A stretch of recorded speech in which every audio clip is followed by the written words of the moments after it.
When we think of World War II, we often picture soldiers on the front lines and the horrific concentration camps. But there's another, equally vast story of suffering and survival that often remains in the shadows. The story of the millions forced into labor for the Third Reich. These weren't soldiers, they were ordinary peoplemen, women, and even children snatched from their homes and turned into slaves to fuel the Nazi war machine. Today, we'll uncover this hidden history through the eyes of one survivor, a Polish woman whose resilience in the face of unimaginable hardship shines a light on the fate of millions. Her name was Janina. Before the war, she lived a simple life in Poland, filled with family, friends, and the dreams of a young woman. But in 1939, everything changed. When Germany invaded Poland, her world was shattered. Like so many others, Janina was caught in the Nazis' brutal dragnet. The occupying forces had an insatiable need for workers to replace the German men sent to the front. They began rounding up Polish citizens in the streets, from their homes, and from churches. It was a systematic abduction on a massive scale. One day Janina was simply at the wrong place, at the wrong time. She was violently herded onto a packed cattle car, with no idea where she was going or if she would ever see her family again. The journey was a nightmare, crammed into the dark, filthy train car for days with no food, water, or sanitation. The captives were stripped of their humanity before they even arrived at their destination. The stench and the cries of the frightened and the sick filled the air. This was a deliberate tactic of When the doors were finally thrown open, Janina found herself in Nuremberg, a city that was the symbolic heart of the Nazi Party.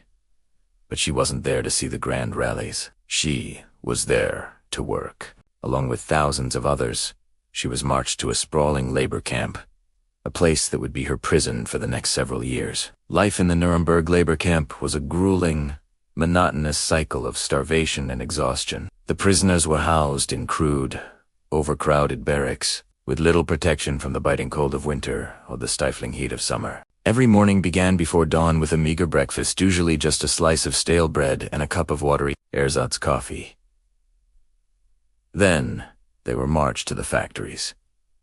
Janina was assigned to an armaments factory, forced to produce the very weapons that were being used to destroy her homeland and prolong the war. The work was dangerous and physically demanding, with long hours and no safety precautions. Accidents were common, and any sign of weakness or slowing down was met with brutal punishment from the guards. The prisoners were marked by patches on their clothing to signify their nationality and status. As a Pole, Janina wore a purple P on her uniform, a constant reminder of her subjugation. This system was designed to create a hierarchy among the forced laborers and prevent any solidarity from forming. Food was the constant obsession. Rations were kept at starvation levels, just enough to keep the workers functioning. A typical day's meal might be a thin soup made from potato peels and a small piece of bread. Hunger was a perpetual torment, gnawing at their insides and draining their strength. The prisoners became gaunt figures, shadows of their former selves.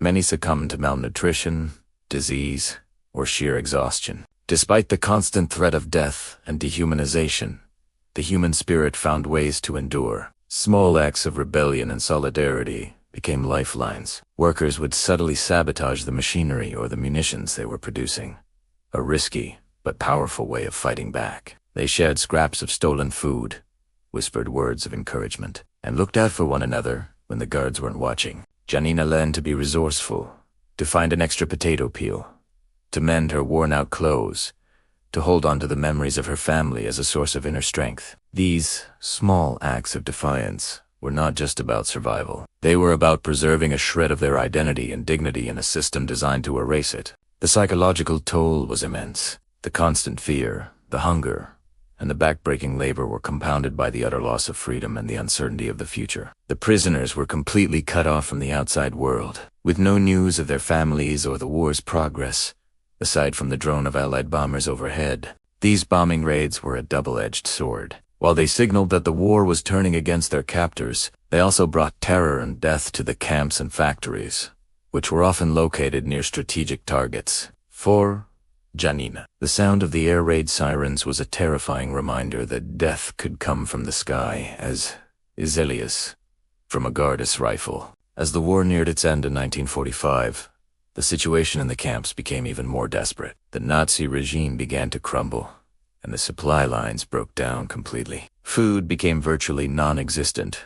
The guards grew more erratic and violent. Then, one day, the familiar sounds of the factory and the shouting guards were replaced by an eerie silence. The guards had vanished.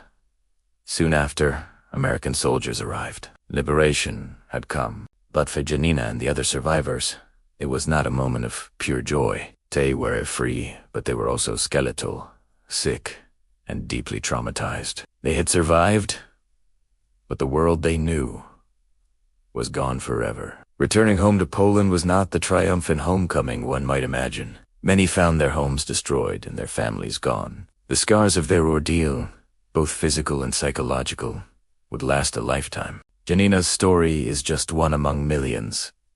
It is estimated that over 12 million people were forced into labor by the Nazi regime. They were the Poles, the Russians, the French, the Dutch people from every corner of occupied Europe.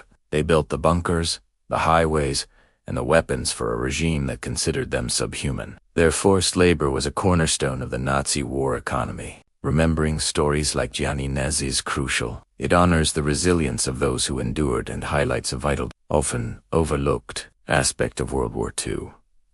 It reminds us that the war was not just fought on battlefields but also in factories and labor camps, by ordinary people whose only crime was their nationality. Their struggle is a powerful testament to the strength of the human spirit in the darkest of times. Thank you for joining us on this journey into the past. If you found this story meaningful, please like, share, and subscribe for more hidden histories.